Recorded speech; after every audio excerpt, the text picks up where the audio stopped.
Hi, everyone. Welcome to Good Thinking Live. We've been gone for a couple of weeks. There's some vacations and some summer scheduling, Tetrising. So we've missed 2 weeks. 2 weeks, that's the longest we've gone away from each other. Good thinkers, welcome to the show.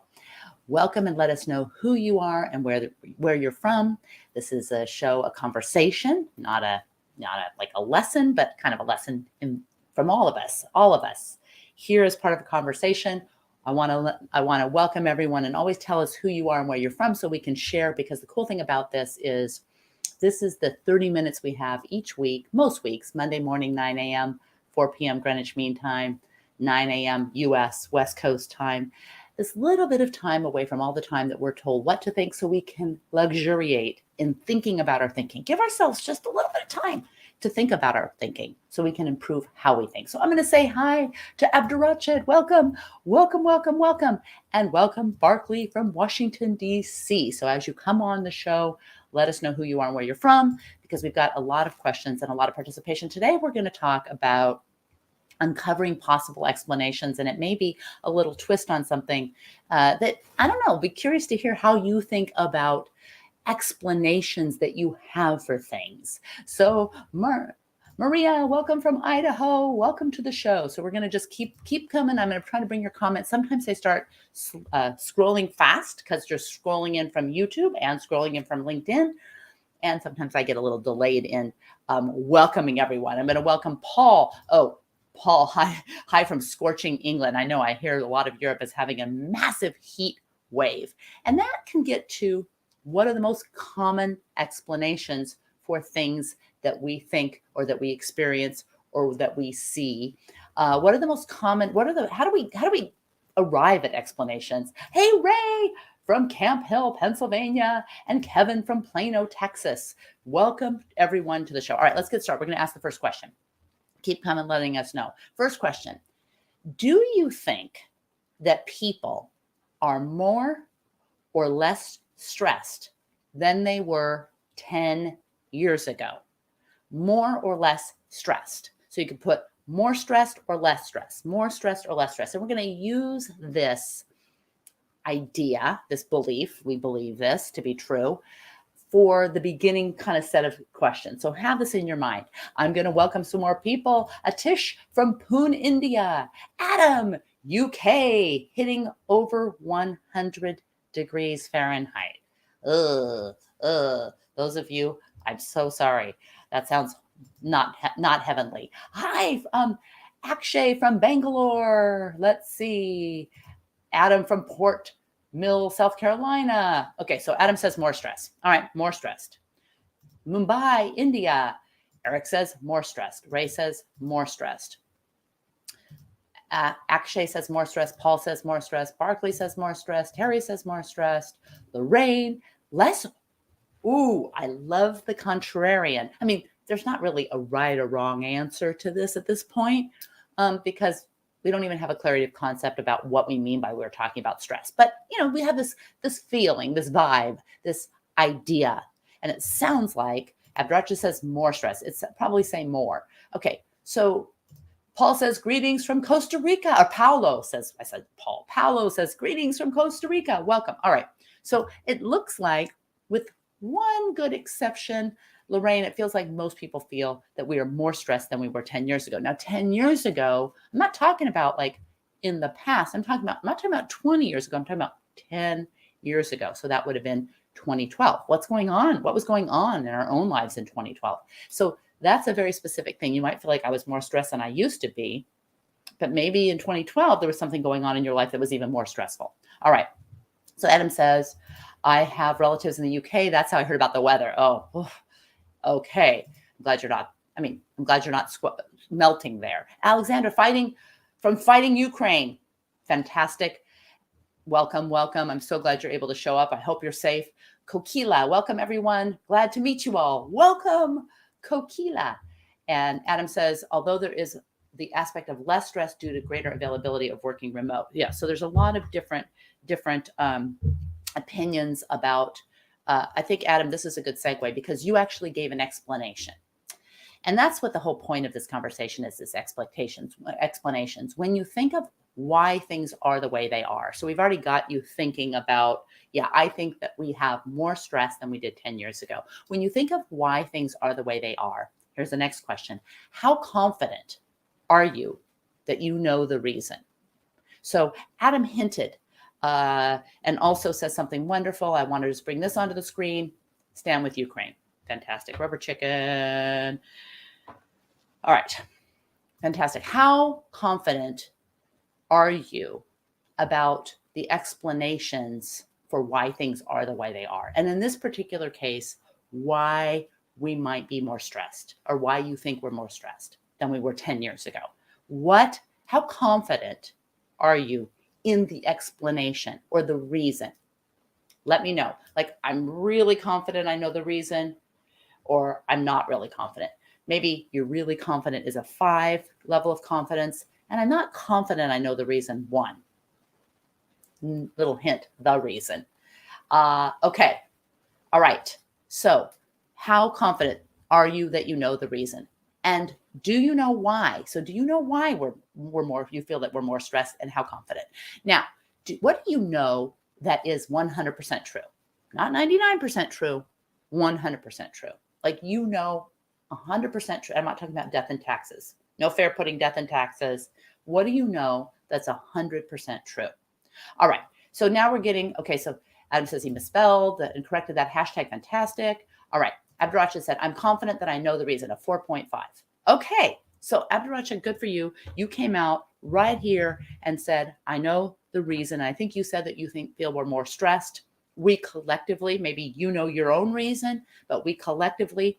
Okay. So Adam says, Adam, you gave the reason, which is social constraints, degree of radicality.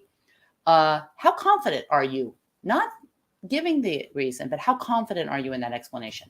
So Alexander says older generation is more stressed, but used to manage. Younger generation is less stressed. They generally care less, mobile enough, more flexible for making changes in careers and private life. Okay. How confident are you that that's the accurate explanation? That's what I want. I want to know. We got 4.5. I'm 4.5. Abdurrachid says, I'm very confident. I want to know how confident you are, because what we're going to do today is recalibrate your confidence which allows you to uncover possible explanations. Uncover explanations to see things in kind of maybe a clearer lens, or a broader lens, or of more possibilities. And we're going to talk about possibilities in just a few minutes. All right. So when you think correctly about claims, that means that we can't just accept a provided explanation as the most correct. We just can't. If someone provides an explanation, like if someone said, like, even though Adam says social constraints and degrees of radicality, I'm going to take the banner off of here just a second so we have more room for your comments. We can't necessarily. So Adam says radicality 100% in my humble opinion. So he feels, Adam, you feel 100%. I love that you put a number to your confidence. I'm going to question the 100% confidence calibration just because of uncertainty that's out there. But I like that you went ahead and put a number to it.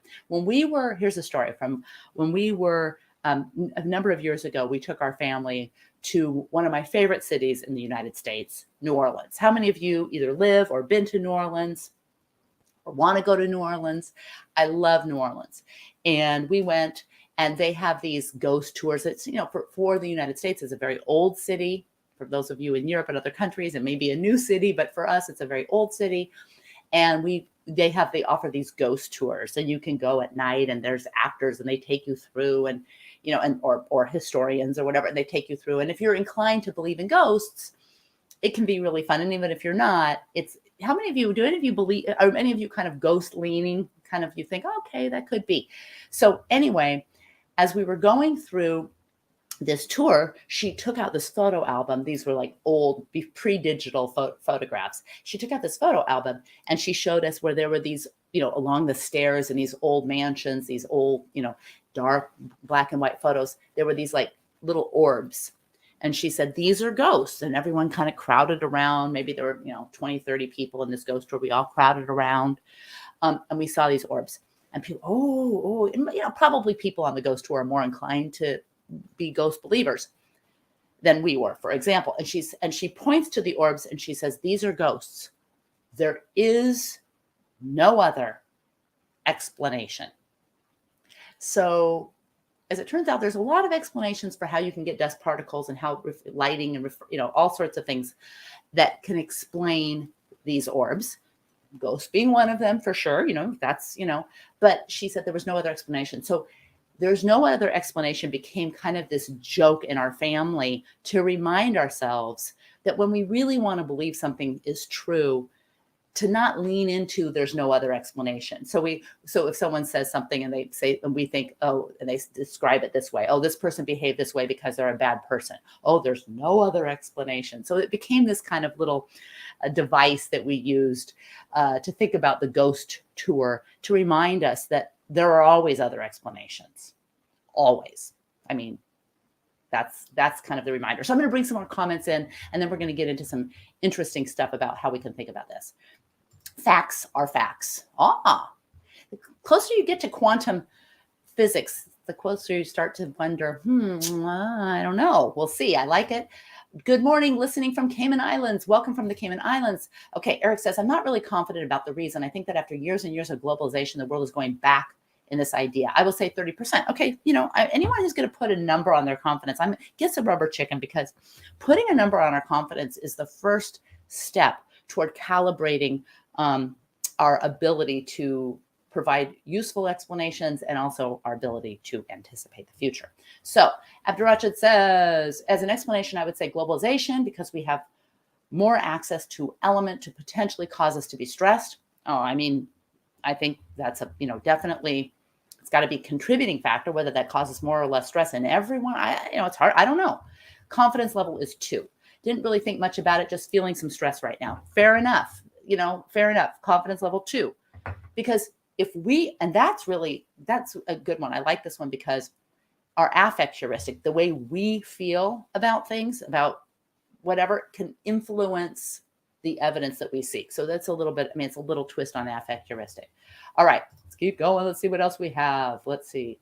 Adam says, okay, never been there, but would like to. New Orleans, so much history. Oh, totally. Okay, so some type of reasoning with UFOs, or is in the new term, unidentified aerial phenomena. Excellent. There's unidentified flying objects. The question is whether they are alien or not, so that's kind of an interesting thing. Hi from the Philippines. Okay. So now if you could choose to remember only one thing about today's show, I want you to kind of put in, I'm going to call this the 4 plus P's, the 4 plus P's. So think about the 4 plus P's. I'm going to get to it at the end. But first, I'm going to tell you that the thing that you want to remember at the beginning and the end is the 4 plus P's, is that the more you want something to be true, the more you want to believe an explanation is the one true explanation, the more you have to lose by finding that it's not. So the more you want to believe an explanation, the less likely you are to see possibility, meaning possible alternative explanations. So there is this desire, and Adam kind of said, yes, confirmation bias for sure. Let's see, looking at the available data and engaging with people in society from a few years in general, I'm saying I'm confident 4 out of 5. Okay, 4 out of 5 that people are more stressed. All right. And Warwick says missing 411. If you're looking for a specific explanation, you will find evidence of it. Absolutely. And the more you want to find evidence of that, the more it's likely to be true. So how do you know if you understand something well enough to provide a reliable explanation? Well, explanations require knowledge and understanding. And here are some ingredients that make up the recipe for understanding. And share in the chat if you think this is a requirement. So I'm going to go through, I've got 7 things. I'm not saying they're requirements. Share in the chat if you think it's a requirement. So I'm going to go 1, and you could say, yes, it's a requirement, or no, it's not a requirement. Okay. So the number 1 is, do you need to know what causes something to understand it? Yes or no? It's a requirement or not? Requirement or not? Number 2, You need to know what results from it. So not only what causes it, but maybe what results from it, or maybe what it causes. Do you need to know that to really understand something? Yes or no? Number 2. Number 3, how to influence, control, or prevent it. Do you need to know that to understand something? Okay, so you say 1, yes, 2, no. 4, how it relates to other states of affairs. And be sure to put the number so that when people are coming in not live, because a lot of people watch after and they like to participate with their comments, but they want to know what you think. Like 1, yes. So number 4 is how it relates to other things. Number 5, how it's like other things.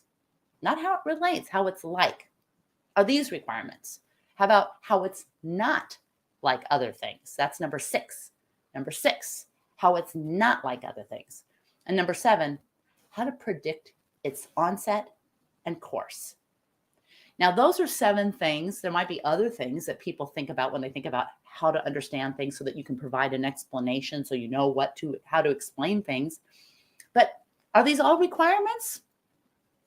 Just, I don't think there's right or wrong answers. We've got some great answers. I'm going to just quickly bring these into the chat so that we have them. I'm not able to keep up with this scroll. So we've got 1, yes. And says no, yes, no, 2, yes, yes, no, yes. But we don't really necessarily know what questions you're asking, which ones you're answering, but we're just going to put them all into the chat. 3, yes. Okay, so 3, yes is how to influence, control, or prevent it.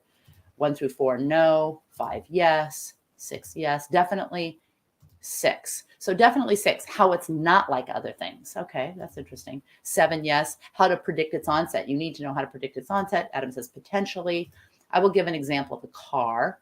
1 through 7, absolutely. Okay, so some people think you need all of them. Some people think that you need some of them. But it's important to think, how do you know what you need to, how do you know when you understand something? Like, how do you know? Yeah, I understand this. It's a tricky thing. Adam says you do not need to know how a car operates to know that it does operate and you can drive it. Okay, so it's kind of a different take on your understanding. I'm going to tell you a true story. This true story is going to help guide us through the rest of today's episode. And I think and I'll be curious to know how many of you are familiar with this story. And this story occurred on August 1st, 1966 in the United States at the University of Texas at Austin, where a student named Charles Whitman climbed up the observation deck of the University of Texas tower, armed with guns, ammunition, and canned food. And in a 90-minute, this was one of the first kind of identified as mass shootings in the United States. In 90 minutes, he killed 14 people and wounded more than 30. And ultimately, Charles Whitman was killed by police officers. And later it was discovered that he had killed his mom and his wife in the early morning before the rampage. So this was a very, a very tragic story. But it's also one that is very useful to think about explanations. And I think you can use this as a story to remind you to question explanations and question your certainty about explanations. So before I get into, so Ray says, understanding is a matter of degree, just like confidence is an explanation. Excellent, excellent. Well, I agree with that. There's also an old axiom of the scientist and the bullfrog test, if anyone has heard of that. Ooh, okay. We definitely post that in the chat if you have a link to that. I don't know. I don't know the scientist and the bullfrog test. Anyway, back to the University of Texas story. So this is, a tragic story. How many of you have heard of this story before? There were thousands of eyewitnesses and there were dozens of survivors, and the local archives contained police reports, records of they had a high profile governor's commission, medical records, military records, university records, dozens of interviews with survivors. And it was true that Charles Whitman didn't have a long history of troublesome behavior. So there wasn't an easy explanation of some troubled guy in and out of trouble with the law, in and out of trouble mentally, or there wasn't a long history of that at all. So that wasn't an easy explanation. But the thing that's interesting about this story is Journalists told the story, historians have told other stories, movies, TV shows, books, even songs have referred to this shooting in passing. So here's your first question. Where do you think it's the best place to go to find the explanation? And we'll use this Charles Whitman story. Where do you think would be the best place to go to try to explain what was going through, what's the explanation? What's the explanation? And I'll give you some options. And we have these all the time because we see videos of things all the time and we have explanations. We know the reason. We watch a video and we know the reason. And I will put a little plug in for the reason that it's important to find these hidden explanations and to be open to recalibrating your uncertainty down from 100% is because we are going to be faced more and more with things and images and videos where we cannot just land on a hasty explanation. And we're not going to do that because we're good thinkers. That's the whole point. We're not going to do that. We're going to recalibrate our confidence down a little bit so we can open up the possible explanations. And we're going to have a little way to do that so that we can help others do the same, so that we can spread good thinking. All right. So here are the places that you could go. You could go to historical. You could take the historical route. You could take the social route, the societal route, what's going on in society at the time, the military route. He was an ex-Marine, family, psychological, physical, medical. Where would you go for an explanation? Now, Bernadette says, ask him. That's going to be difficult, but not because he was killed by the police, but not as difficult. I think there's some little insight to there. There's some insight to there. Number one, I don't know that we all have access to the reasons we do the things we do in the same degree we think we have. So there's that. Okay. So Akshay says medical reports. Aha. Who else wants to say? Who else wants to say? Do you look at history? I mean, there was a lot going on in history at the time. What were the events in 1966 in the United States? Civil rights, protests, anti-Vietnam, women's movement, gay rights, the environment. There was a lot. So we've got ask him. We have medical reports. Arvind says historical data. Excellent. So these are all really good things. That's a lot of historical stuff that we had that we could explain, just like we talk about our stress. We could talk about in the history, we have all these things. What about societal? You think about societal, his relationship with other students, victims, survivors, his social status. Maybe he was feeling some of the things that we talk about in social media right now that are so important. We think social issues describe everything. So who thinks maybe we've got Sanjeev says historical, Bernadette says expert testimony. Okay, well then who are the experts? I like some of these contrarian thinking. This is good. All right, we also have the military.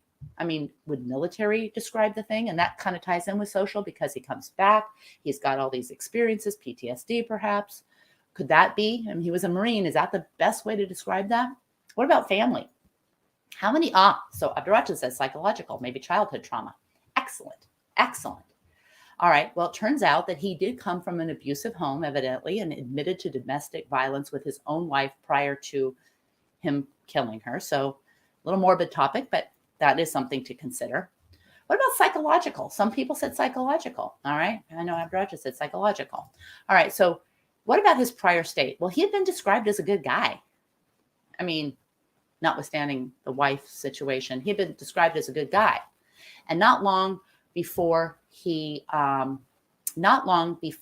climbed that clock tower, he had started to complain of headaches, a severe, persistent pain that he later described in his journal as tremendous.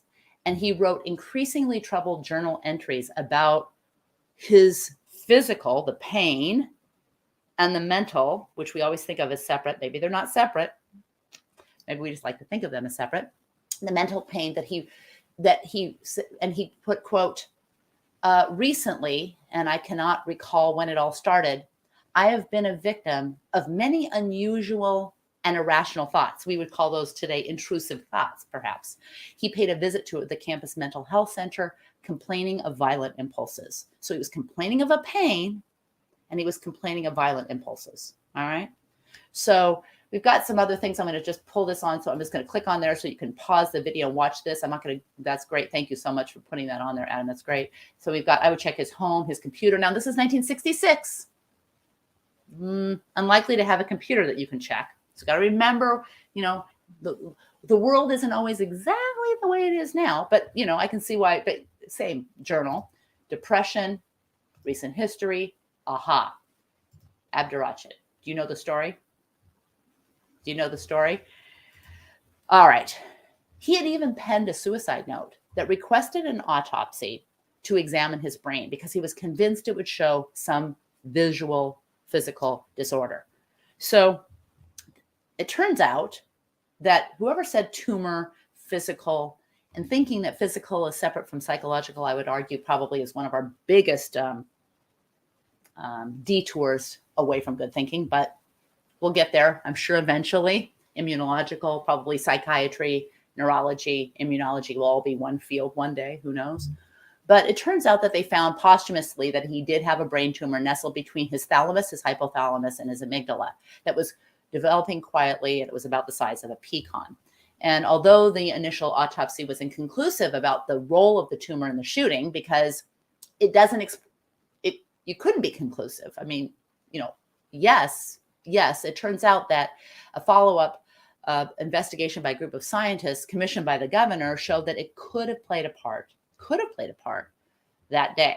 In the initial report, a professor of psychiatry suggested that the highly malignant brain tumor conceivably could have contributed to his inability to control his emotions and actions. But not all experts agree on the explanation. So even if you go to experts and you find your favorite expert, you're not going to probably find 100% agreement on anything that matters where there are multiple massive numbers of elements that make up an explanation, and it doesn't always make it up in the tidiest takeaway way.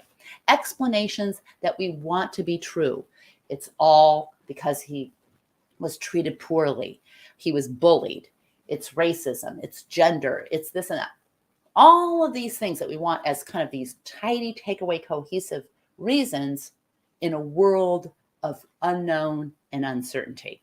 So one expert on brain lesions said that the position of Whitman's tumor pressing against the amygdala definitely had the potential to affect his mental state, because the amygdala is the region of the back of the brain involved in emotional regulation and the regulation of responses like fear and aggression.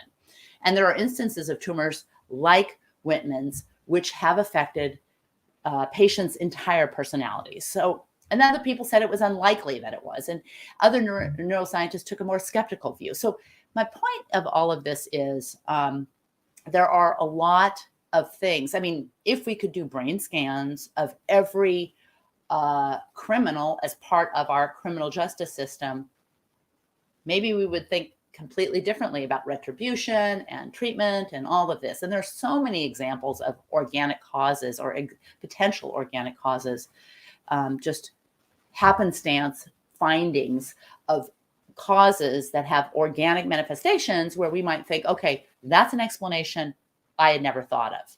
And those can trigger all kinds of bigger things historically. Like if some historic figure had some kind of abnormality or had some kind of infection and that explains all kinds of things that change the course of history. All right, we're going to go a little longer because I want to just skip a lot of what I had prepared to get into the 4 Ps. All right, there's 4 Ps plus a P because I really want to make sure that you have a framework that you can use to expand and help others move away from the most obvious or our favorite or our desired explanations to broaden the possibilities. And the first one is to think about the difference between preferred explanations, possible explanations, plausible explanations, and probable explanations. And the 5th bonus, preposterous explanations, and the power of considering the preposterous to uncover the possible. All right. So which one is this one? I'm going to give you a definition and you tell me if it's a possible, if it defines the possible explanation, a plausible explanation, a probable explanation, or what did I say? A preferred explanation. or preposterous. Okay, so here we go. And I'm sorry, I'm not able to bring in all of the things because I'm running a little late, but I'll bring in some comments later. Okay, so here's the first one. The widest range of scenarios, including every explanation that's capable of being true. Is that possible, plausible, probable, or preferred, or preposterous? Well, that, as you're putting in thinking, that really is the definition of possible explanations. And bear in mind, there's some overlap for sure. There's some overlap. So this isn't like, oh, there's not a right answer. It's just kind of a way to think about things. These aren't prescriptive. They're mental models to help think about things. Okay, what about this one? Possibilities that could happen given the bounds of uncertainty. Given the bounds of uncertainty. Possibilities that could happen. Those are plausible explanations. You can see plausible and plausible kind of tie in. But if you think about these things separately, you can really come up with a way to think about explanations that uncover hidden explanations and get you closer and closer to the truth. All right. What about this one? Explanations that are likely to happen, to which you can put a confidence number on it. When you can put a confidence number on it, that's probable explanations. So we've got possible, plausible, probable, and finally before the bonus, the explanations that are supported by our identity. These are the explanations we want to be true because they fit our view of the world. They don't have a statistical, more likely probability, but they really are what we want to be true. And they sometimes feel like they're more probable because we want them to be true. That is our preferred explanations. And if you think, is this explanation a possible explanation, a plausible explanation, a probable explanation, or my preferred explanation, and you find that the explanation that you consider highly probable and you consider highly possible is always or mostly the explanation that you prefer, then you know that confirmation bias is afoot. So you match these things. I'm going to bring in a few of the comments, and I'm going to give you the last bonus, and we'll wrap it up. And I'm sorry, I'm going a few minutes over, but we've missed each other, so we need a few extra minutes. So lots of factors are involved in situations. There are always signs. I don't believe that there has ever been a single documentation about a spontaneous act of violence. A case of Charles Benoit. We've got this. Let's see. I read a story. Let's see. Let's get some. I'm just going to bring in some of these comments so we have them. I'm going to go here and here because everyone's getting such great things. And this is interesting. So likely / probable is greater than plausible.